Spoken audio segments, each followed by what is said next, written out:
Skins actually just played in one of the last video rental stores in Toronto here, called Really? Eyesore. Yeah, called Eyesore Cinema. And there it's a really small spot, but it has a bunch of old VHS, DVDs, niche things like foreign films, art films, B movies that are very hard to find, and a little theater of about 40 to 45 seats behind the rental store. Oh, that's awesome. Sounds like a great place to watch films, actually. It is, yeah, and especially independent horrors because it feels like you're somewhere in some small city in the middle of America or something like that, right? Uh, Well, it's so cool. that's where Skids showed a couple weeks ago at our Sawdust City Fright Fest. A small city that supports indie film. So, and yeah, I'm glad you took some time today to talk about your short Skins, because it's definitely an interesting story. And if you wouldn't mind giving in your words a bit about what Skins is about to my listeners. So, um, a young couple, they partake in a kind of mysterious, unknown ritual that has both amazing discoveries and terrible consequences. Uh, that's the log line I've been using, and I think it fits it pretty well. Um, and not to spoil it too much, I mean, you know what the movie is about, Yeah. but it really was kind of like a metaphor for heartbreak, Mm. for both falling in love and heartbreak, really. And kind of what they're trading is like the innermost feelings they have for each other. But it can only be, it's like it's not alternating current, right? It's direct current. So it's a one-way channel. So somebody might be feeling amazing, and the other person is feeling, terrible inside. It Right. freaks out the boyfriend. He messes it all up. And then what kind of happens there is it's sort of like the manifestation of like a total heartbreak or total breakup or something.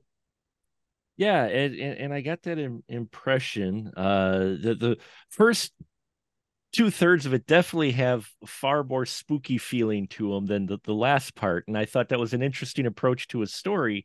A horror story like this, because you could have easily ended it at the one spot, like you said, where things go awry and just kind of leave it hanging, but you didn't. You know, what what kind of balance do you have to do when you're putting together like this, especially a short, to where you're giving horror, but you also are giving a bit of a positive energy towards the end, which is we're not used to seeing. So Yeah. Well, I love horrors that have not a totally bad ending, sure. right? They're Mhm. rare, but when they work, they're amazing. Get Out is one of my favorite horror films, and that one has a good-ish ending, right? Um, and I one of my favorite themes just in storytelling, literature, movies is like hope within hopelessness, and Mm. that's kind of something I wanted to try to recreate with this film as well. Um, and leave it open to potential like sequels as well, or to have this be the seed of some sort of series or something like that. I always try to keep that in mind, because I thought, okay, if we end it really bluntly and like uh, kind of sad or melancholic or in a bad way, then it's kind of like that's when the world ends, right? Sure. There's no more. It could be a cool ending, but it's kind of like it doesn't leave much to the imagination of what could happen afterwards. So this way, I was like, okay, you know what? Let's have both of them survive. Let's have it where there's kind of intrigue for something that could happen next, right? And I think there's definitely there. I know you it left me intrigued of where exactly it was going to go, and with the ending, yeah, it was like this was a positive ending because there's a lot of you're right. There's a lot of nihilistic horror out there. It seems like that's the trend of people feeling the need to end it to where, yeah, no one survives or only the killer lives, or you know, and yeah, for me, a recent modern horror film, which I didn't expect it to end on a positive note, was I don't know if you saw it, but it was called Overlord. It's about the closest we're ever going to get to a Wolfenstein 3D type horror film. where it was part World War II film, part demon film, and it did not end like it ended upbeat. And I'm like, well, this is different. It's on the list. It's on It the is. list, and not the fake. I say it's on the list, and it's never gonna be Mhm. watched. I mean, it's actually on the list on my phone. That movie, Yeah. and Halloween's coming up. I should probably watch it within the next week or Well, so. not spoiling it, but just say that it's more positive ending than most horror films, especially as you watch it. You're like, oh, okay, wasn't expecting it to go that direction, which is what you have in Skins here. Now, when did you film this? Exactly. Was this during the pandemic? It was, yeah, it was during COVID. Hmm. Um, and actually, the very beginning of it was filmed before COVID. Oh, okay. Um, yeah, the house scenes were filmed before it kind of got split up because this movie was actually uh, it, the script was written for a school assignment, for film school assignment, Oh, where it had to be two people in one room. That was kind of your story, and this is what I came up with.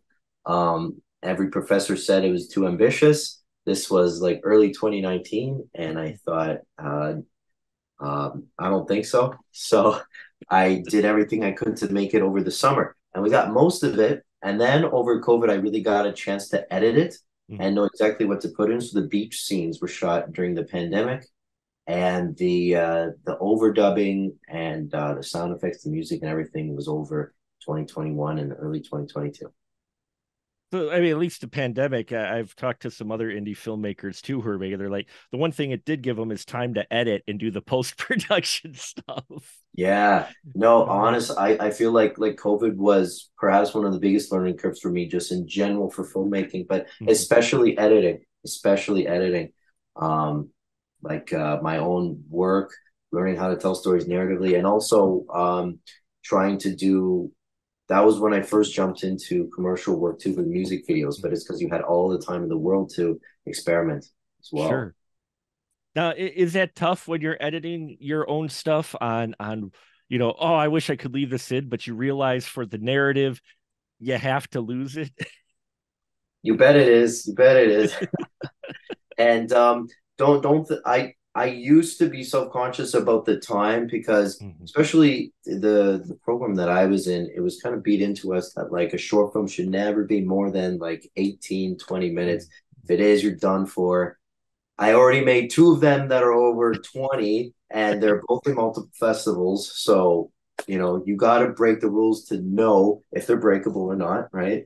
But point being, yeah, this movie was longer before. All my movies, the first draft are like almost double the running time, and you learn how to cut it down and give it a pace. The Skins was kind of the first one that made me really learn like the language of pacing a movie too. Mhm. So many of my projects before I would let breathe unnecessarily or be way too quickly. So that really helped. But probably the toughest part of post production was uh, I called idea lag because the script was written in early 2019 Sure. and it was like early 2022 and I already had three other like shot short films in editing and they were what I was thinking about. I was like, oh man, wait, I got to do this first, right? So it was 2022 and earlier this year was like a weird sort of crunch to finish five short films actually. Ooh. And that idea like kind of bounced between all five of them. Skin was one of them. But the main thing that helped, I would say, was actually listening to music. The music that I listened to that I really liked about 4.5 years ago when I wrote the script um, would get me in the mood to come back into the idea. Sure. And what kind of music was it? Was it similar featured in the movie, or was it a different type of music? It's like a lot of dark wave, a lot of synth wave too, Sure. a lot of early 80s like original goth rock. Oh, I okay. remember Yeah. I listened to this one particular playlist over and over. It's the same couple of songs. In fact, I have on Spotify playlists that correspond to each movie title that I'm kind of either finished or am working on right now. Something about music attached to the ideas helps keep them fresh to me. It really helps. I always have. I'm a big soundtrack guy too. I don't just collect physical movies. I got a lot of soundtracks, vinyl and CDs and that. And I always liked when you get a good mixture of music and visuals paired together. I mean, I'll invoke his name. Quentin Tarantino has kind of did that, with his films perfectly. It's like you can't. I think there's some songs now where I listen to them and I can't not think of his movie Yeah. when I hear it. Yeah. If I ever get to meet him, that's kind of honestly, the one question I would want to ask him is like, how much would music help you in screenwriting Mm-hmm. and editing the movie? And would you have a little playlist in mind, from conception to completion?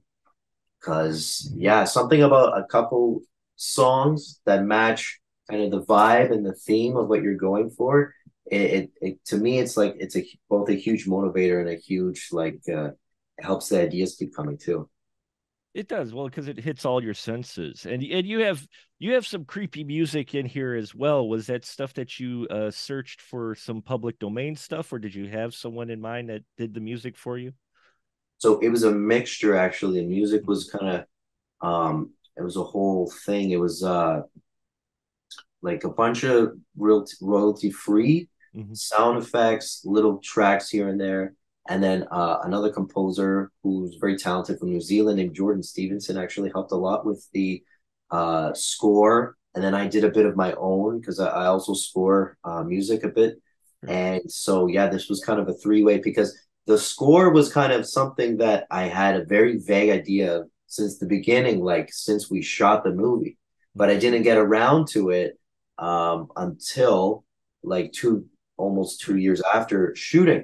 So now it was sort of the original idea, but multiple other ideas stacked on top of each other. So it was kind of like a jigsaw puzzle trying to figure out how I can, converge all of these and make it sound good, right? Yeah, I But there think. was one, sorry, I was just going to No, say go ahead. there was one that I knew for sure was going to be in it the whole Mhm. time. And it was this sort of metallic popping sound that's at the very beginning of the movie. Mm-hmm. And then right when the blood kind of spreads across her face, it's this metallic popping sound because there's this one track that was one of the very first that I listened to that helped me conceive the idea. And I thought it was a very uncanny, neat sound. It's something that could be synthetic or it could be some weird organic sound. You don't really know. It's kind of sourceless. So it was like, this is really neat. This is unique. Let's put it in. So, yeah. And it's effective. It works, especially with horror, because sound design is always very important in horror. I think some people forget that how effective sound can be in horror films, especially when you're working on a limited budget, right? Because you only have so much, especially with a short film, you only have so much time and so much money to do things, and so you really have to get lean and just find the right stuff. And you have that here now. The special effects. Did you do that yourself, or did you find someone for the special effects for it? I found someone to Mm, to help me out with that. Two very talented VFX artists, one based in LA, and then one I actually went to school with here in Toronto. So the visual effects I had in mind since the very start. I knew exactly how I wanted to look. And those guys, as awesome as they are, were able to kind of trace it exactly as how I intended. mhm. Um, but it was not easy because initially I was recommended to put these green tracker dots all around her face. Oh, sure. And that's what it looked like until just before the final cut, were these Mhm. green tracker dots. And then I was so excited. Everything else of the movie is done except for the VFX. So I said to my colleague, hey, let's do this. And then he said, I don't know if we can do this because these green dots are just getting in the way. You should never have put them. So it was Oh, apparently it was either incorrect or outdated to how sure. he would approach, the effects now. He didn't even need them as dots. So basically what had to happen was we had to completely remove it, pray that it could be removed. I even learned VFX from scratch. I was so, Sure. desperate to pull this off. And yeah, thankfully we were able to kind of have it look like actual skin where the little dots were, and then we were able to spread it across. The joys of indie films, right? Yeah. Yeah, I was sweating the whole time. Because 2 years as well, you could. It's not like you could just call up, "Hey, we need to do a pickup shot. You want It's to come funny you over?" mentioned that. It's funny you mentioned that because they said, you do you think you could get the actor again? We'll just redo it without the spots. And I'm like, oh yeah, I'm gonna book the same Airbnb that might not even be in service anymore. Get the actor that doesn't live in Toronto anymore. So that's where you shot it at an Airbnb. That's correct. Nice, nice. And then for your talent, did you take a while? Were these people that you knew, or did you do a little bit of a vetting process? Well, yeah, I remember it was there's a bunch of really good Facebook groups actually for Hmm. non-union actors based in the Toronto area. There's about 5 or 6 of them and has a huge like following, like about all over I like there's thousands of people in them looking for roles. And Mandy as well, which is like an actor's kind of like casting call website. Sure. And but so we had a lot of people apply because I remember I put out the casting way earlier because I thought, okay, if it's going to be just these 2 people for the majority of the movie and what they're doing is pretty intense, I would hope to have the best people I can find. So I kept putting out the same call over and over, trying to cast the widest that I could. But ultimately, what was really interesting, and is generally because I thought they had the best 2 auditions, was a good friend of the cinematographer Hmm. and a good friend of the production designer who went to school with me as well. And funny enough, they didn't even know that they were applying. So they had friends. So it was friends of friends, mutual friends, all got to make this movie, which was a real treat. Well, I imagine that helped to just shoot in general and kind of keep drama or tensions down since they kind of knew each other.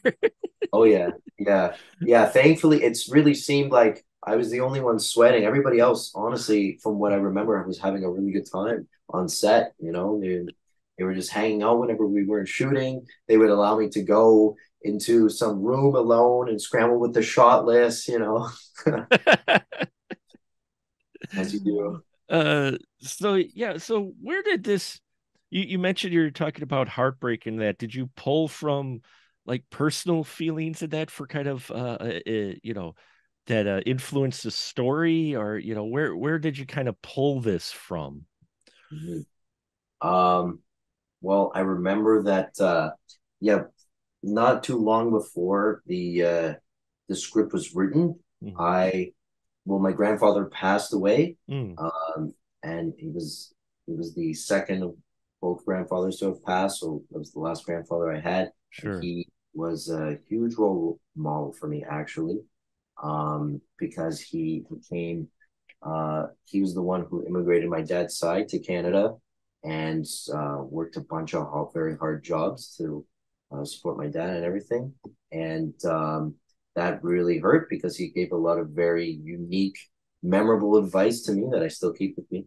sure. Um, and but also, and at that point, I had never been in a relationship, but Okay, sure. I always romanticized it. And I always wondered, kind of like, what's it like? And the heartbreak, I don't know if that's just the filmmaker in me. I guess the heartbreak was always more interesting than the falling in love or the honeymoon phase, right? It was the what went wrong part, right?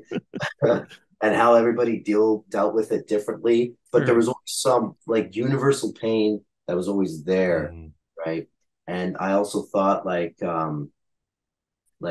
for a relationship to go well, like the true feelings of attachment have to both be there mutually at the Mhm. same time, right? Unrequited love will almost never keep a relationship together.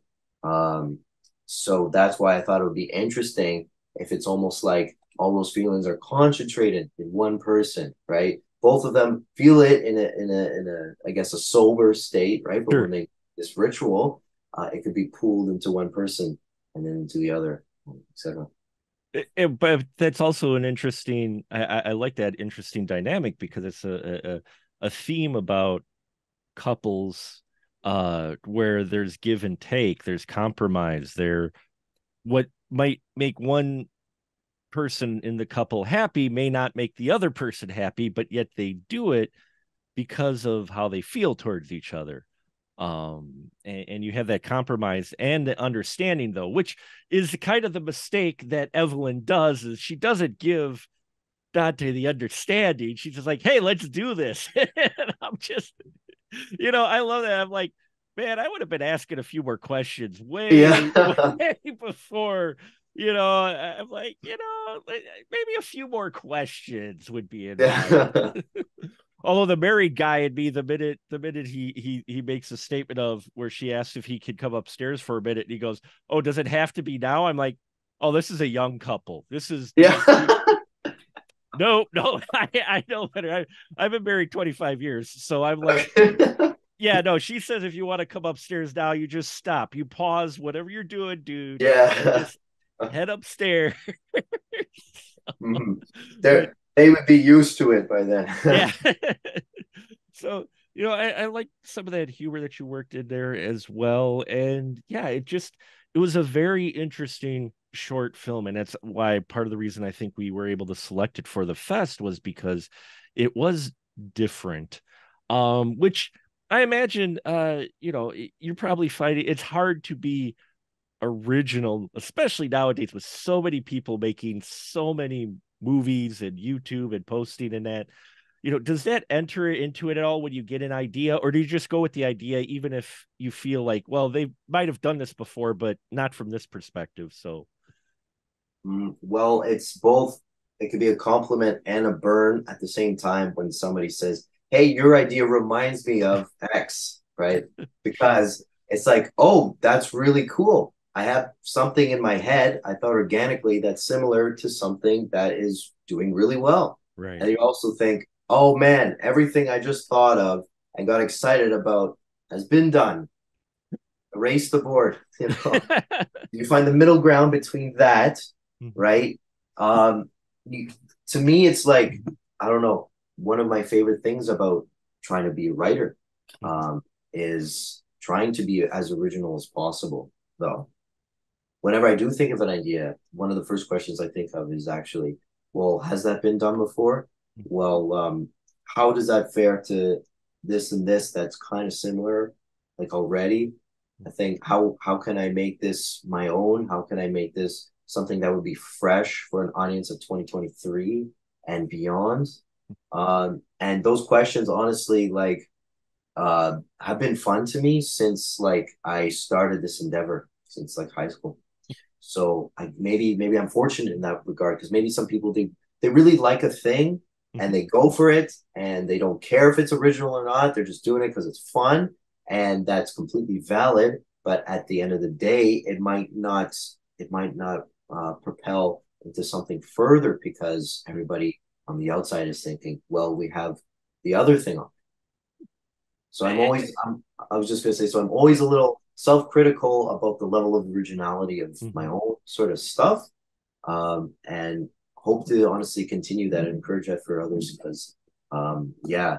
But one last thing I would say is that I think that I have a strong hunch the Marvel era is slowly losing steam. So, so originality might be a hot commodity pretty soon. I've had discussions amongst other critics and friends and film watchers and that about that as well. I think last year, and I'm sure my listeners keep wondering, Mark, get off that bandwagon. But last year, A24 had a really strong theatrical year with so many original, interesting, maybe not always great, but still something different, Yeah. wide released. I don't remember a time for a long time in modern cinema, if you want to say the last 10, 15 years, where we had that many like indie feeling films in the theater over the course of a year because nobody was releasing the comic book films. Yeah, exactly. I wonder if it's because sort of like 2 years worth of idea got released kind of at the same time, right? But I know exactly what you mean. Like everything, everywhere is one of the first that I thought of. I'm not the biggest fan of that movie in the Mhm. world, but the two times I finished watching it, I thought, what, this is genuinely something very original, right? Mhm. And this is something that I can see why might be seen as a classic or an instant classic. And so many, and what I love about A24 is how much they encourage horror films, Mhm. ones with a lot of class in them as well. See, um, I like calling it a little more classy horror rather than that term that everybody says elevated horror. I The only reason I oh, didn't like that is because I'm just like, it's horror. It's just different type of horror. I mean, it, obviously people haven't watched the older stuff like Hammer horror, like some of the classic horror. Like you could look at that and go, that's elevated horror because that's not necessarily gory or scares, but it's still horror in many yeah. respects. Hmm. What kind of horror would you say has influenced you in your filmmaking, or just what films in general would you say were probably some of your biggest influences? For skins or in general? Just in general, but Skins particularly. But Big question. Well, skins actually was influenced by anime. It was actually influenced by the movie Akira. oh, okay. Mm-hmm. Because I like how that movie kind of manifests inner energy, Mm-hmm. and it does it in a sort of weird but makes sense. It almost like it's organic, like this moving thing, right? Almost like a plant kind of running through with its veins and everything. I thought that's super neat. Um, in fact, one of the videos I remember I sent to the VFX gentleman was this scene in Akira. If Mm-hmm. Have you watched the film? Yeah, I have. Okay, Yeah. when Tetsuo is sitting in that chair near the end of the movie, Yes. you see like it's a mixture of robotic and organic material kind of seeping out from him, right? And I was Mm-hmm. like, please make it the movement kind of like that. That was perfect, right? And I actually imagined skins in my head as an anime until we shot it Sure. until we went into production. So yeah, different anime like that and Ghost in the Shell as well. Mm-hmm. Were big influences. And then in general, I mean, I could go on forever. There's so many, and it keeps changing too. My taste, I feel like I haven't reached the ceiling of my taste. There's so much still to watch. Um, yeah, like I mean, my next project, we shot it, and it's just a bit of ADR and Mm-hmm. the last bit of editing left. But the biggest inspiration was actually the Safdie brothers Okay. and their films Good Time and Heaven Knows What. A little Mm-hmm. bit of uncut gems, but that's kind of too high budget for what we were doing. So, but yeah, um, it's kind of like for now, horror, for whatever reason, is my very favorite genre to Mm-hmm. both create and watch. But I'm trying to keep it as open as possible whenever I have an idea and I think it's financially possible or time wise possible. Like, okay, let's do it. And both the music and other movies start seeping in for ideas. And then that will be, for a few months, the only things I'll listen to or watch. Nice, nice. And what would you say? Would you say was the scene during Skins when you were shooting? Because I imagine you had a limited time and whatnot. Was there one scene in particular you thought was going to be a big challenge and it ended up being very easy? I mean, you mentioned the VFX was kind of a tough one, but was there one that it just really hit when you thought, oh man, I'm not looking forward to shooting that? Like during the actual production, Yeah. um, yeah, it was the ritual. It was the Mm. ritual. Hmm. Yeah, because I thought, okay, this has to be creepy. It has to be tense. It has to be weird, but not too weird. It has to flow. The actors have to be on their game. I have to help, promote them and encourage them to do the right cues and Right. everything. And yeah, I remember that was night. Yeah, that was the second day we did it. So day one, I remember went really well, and everybody was super chill. But I was so nervous. I was just thinking, and I was just going over my own shot list, kind of validate myself again. Like, yeah, you got this. We're gonna do that, that. It's gonna be okay. Thankfully, like the vibe was so well on set. I got pretty lucky for this was like I would call it like the higher budget I like Sure. project I've made. This was the first of them. And I got very lucky that it was just a really chill, encouraging environment on set. So even though there were a couple doubts that I would, like confide to the DP or the editor who was on set as well, they said, "Yeah, don't worry, you got this. We'll try this. We'll try that." And yeah, Yeah, that the ritual really flows well. I like the simplicity of it, the minimalistic, but also still felt genuine. Like this is a ritual. Like I don't know where it's going, but this feels like an actual genuine ritual. You start cutting your hand, and you know the whole 9 yards. And yeah. uh, When the boyfriend starts like uh feeling something being pulled out of him, that was the most one of the most challenging edits I've done for mm, sure. For mhm. sure. But it paid off to both do it and learn about it too. And you had the makeup effects in here as well, right? For the cutting of the hand. That was not digital. That was practical, or was that digital for the cutting? I know that was practical. That was practical. Okay. Yeah.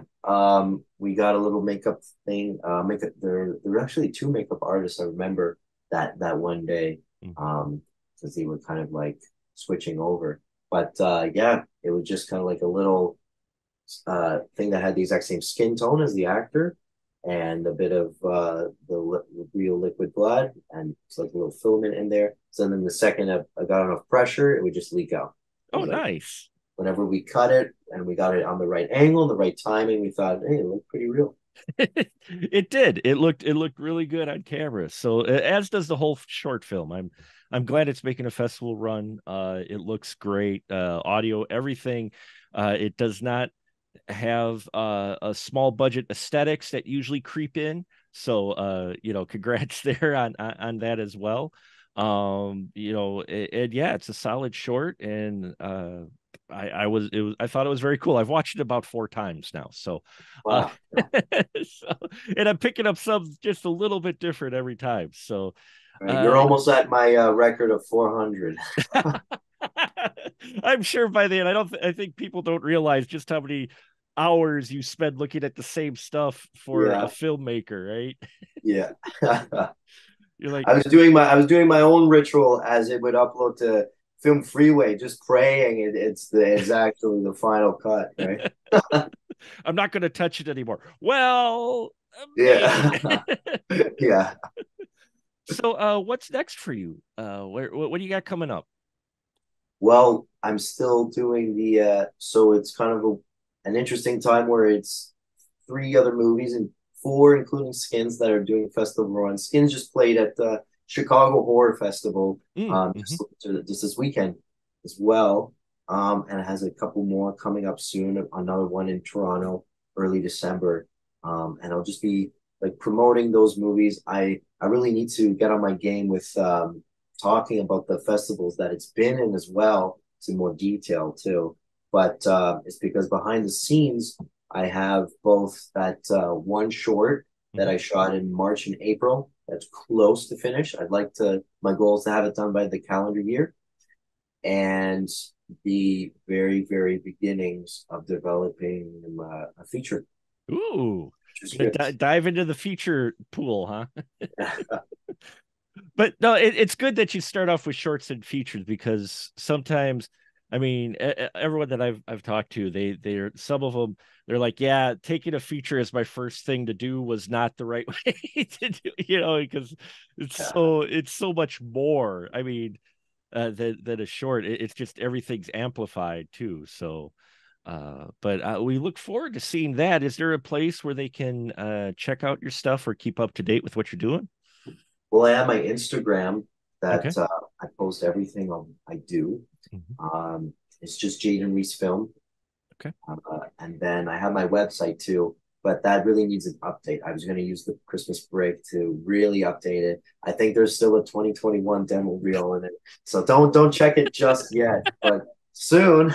But soon, but soon Yeah, it'll be updated. but soon, yeah. But Fantastic. yeah, so the short that's nearly done and the feature that's just started are like completely different vibes. Um, I almost feel like they feel like they're made by two different filmmakers, honestly. and they would be advertised and promoted in different ways. I'm always super loyal to the like time that I sort of produced the movie or shot it. So short film first, but then I've already started to think of a way to kind of promote the feature idea like before it's even shot, before it's even ready to be shot. So just a bunch of little things because the feature is a horror and it's also based on, I don't want to spoil anything, but it's based on a pretty popular like current like horror sort Sure. of or sort of internet horror lore as well. Nice. Well, we look forward to seeing that, sir. And yeah, when the feature's out or whatnot, love to talk to you again sometime about that. I look forward to seeing when that comes out. And I'll put links to all your stuff in the body of this podcast. And yeah, folks, check it out. Keep it up to date. Skins is the short. It's about 13 minutes long, I believe, and it's definitely worth a watch. So thank you so much for your time, Jaiden. I appreciate it. Thanks, Mark. Thanks for having me.